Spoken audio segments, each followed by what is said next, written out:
Hello दोस्तों, नमस्ते। हम रीता रानी, मेरे यूट्यूब चैनल पे आप लोग को स्वागत है। दोस्तों, दोनों सहेली आप सबके बीच फिर एक चुटकुला नाच गीत लेके आई है। गीत अच्छी लगी तो लाइक सब्सक्राइब जरूर करें।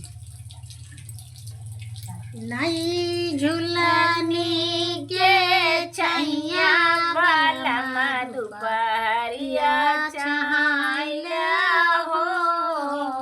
नई झुलानी के छैया बलमा दुपहरिया चहाइला हो।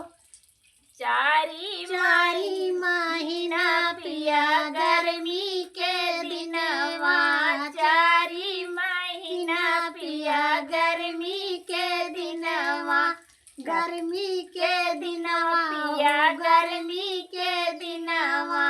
टपे टपे चुअला पसीना बलमा तनी बेनिया डोलाई दा हो। टपे टपे चुअला पसीना बलमा तनी बेनिया डोलाई दा हो। नई झुलनी के छैया बलमा दुपहरिया चहाइला हो।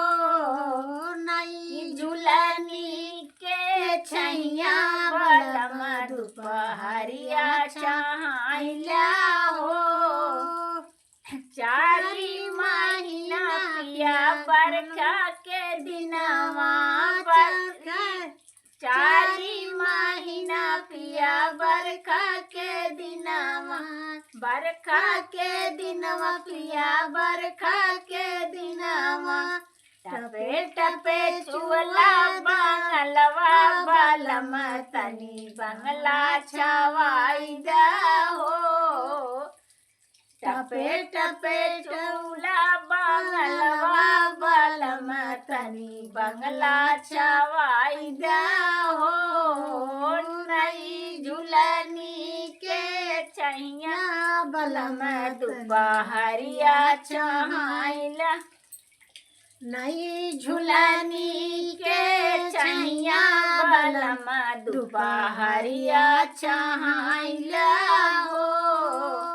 चारी महीना पिया ठंडी के दिनवा, चारी महीना पिया ठंडी के दिनवा, ठंडी के दिनवा पिया ठंडी के दिनवा।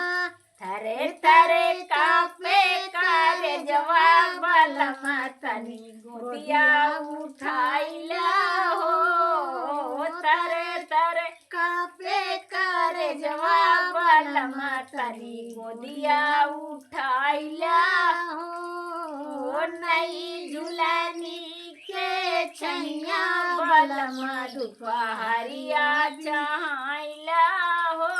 नई झुलनी के छैया बलमा दुपहरिया चहाइला हो।